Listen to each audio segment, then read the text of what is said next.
The first time I saw her, she was standing in the rain. It wasn't a normal rain. No, this was the kind of storm that only happened once every few years on Earth, where the sky turned an eerie green and the air smelled like ozone. The kind of storm that made you feel like the world was ending.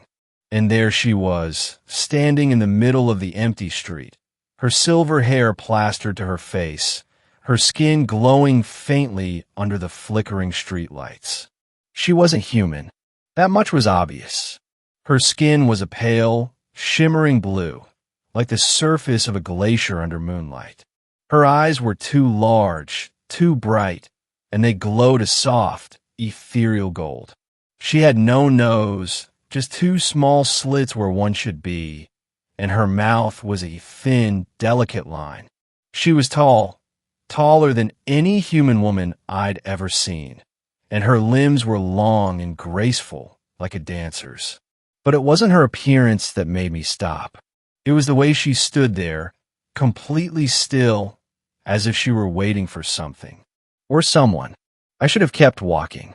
I should have gone home, locked my door, and pretended I hadn't seen her. But I didn't. Instead, I stepped closer, my heart pounding in my chest. "Hey," I called out, my voice barely audible over the sound of the rain. "Are you okay?" She turned to look at me, and for a moment, I thought she might run. But she didn't. She just stared at me, her golden eyes piercing through the darkness. "I am lost," she said finally, her voice soft and melodic, like the sound of wind chimes. "I do not belong here."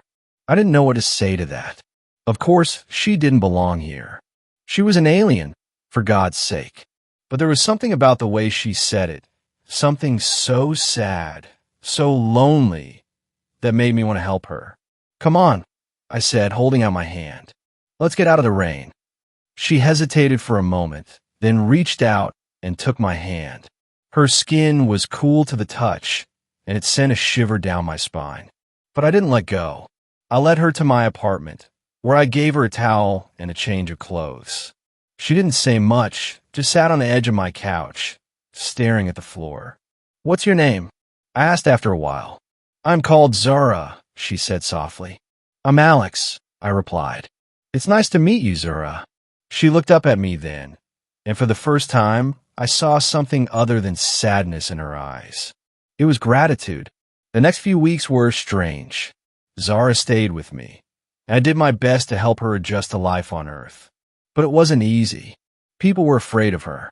They stared at her in the street, whispered behind her back, and some even crossed the street to avoid her. It broke my heart to see how they treated her, but Zara never complained. She just kept her head down and tried to stay out of sight. But there were moments, small, fleeting moments, when I saw her smile. When I made her laugh, or when we sat together on the roof of my apartment building, watching the stars. In those moments, she seemed almost happy.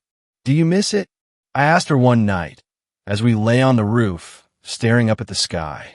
"Miss what?" she asked, her voice barely above a whisper. "Your home," I said. "Your planet. Your family." She was silent for a long time, and I thought maybe she wasn't going to answer.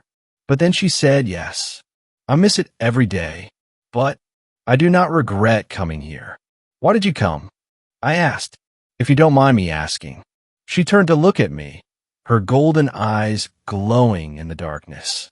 "I was sent here," she said. "My people, we are explorers.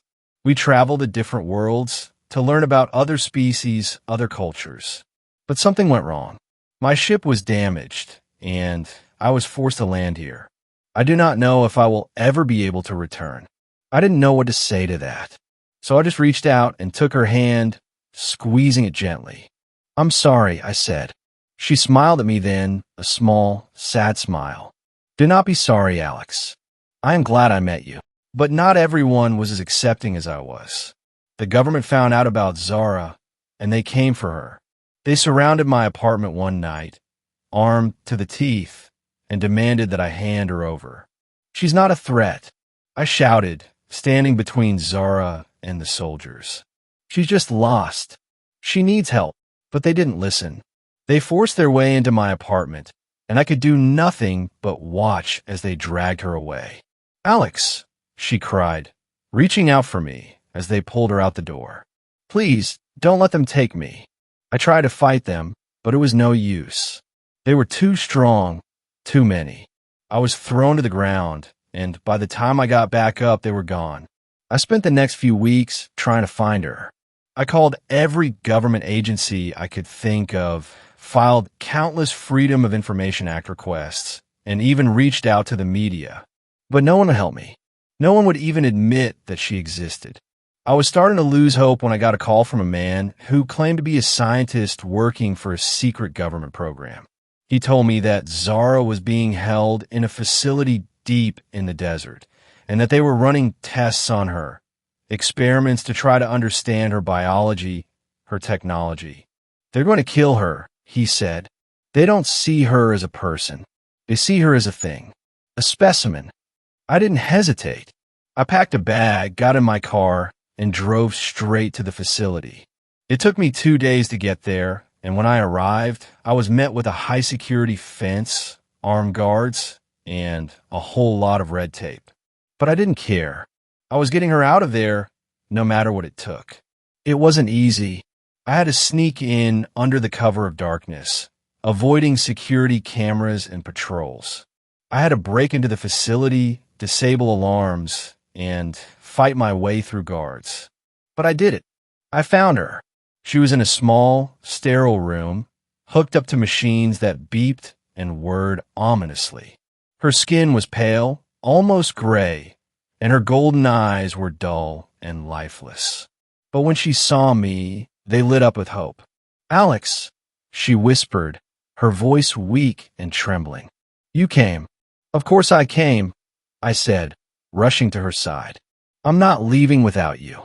I unhooked her from the machines, lifted her into my arms, and carried her out of that hellhole. We were almost at the exit when the alarms went off and the guards came running. But I didn't stop. I ran as fast as I could, clutching Zara to my chest, until we were outside and I could see the stars. "Hold on," I whispered to her as I loaded her into my car. "Just hold on."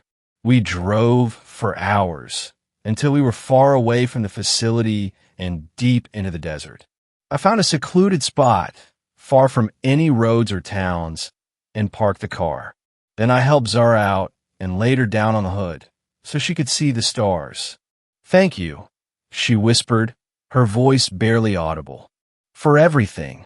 "Don't talk like that," I said, tears streaming down my face.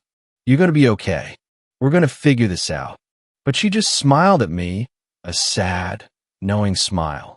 "I'm sorry, Alex. I do not think I will be able to stay with you much longer." "No," I said, shaking my head. "No, you can't leave me. Not now." She reached up and touched my face, her hand cool against my skin. "You have given me more than I ever could have asked for. You show me kindness when everyone else turned away. You made me feel loved." I couldn't speak. I just held her hand and cried as the stars twinkled above us. "Do not be sad," she said softly. "I will always be with you in the stars."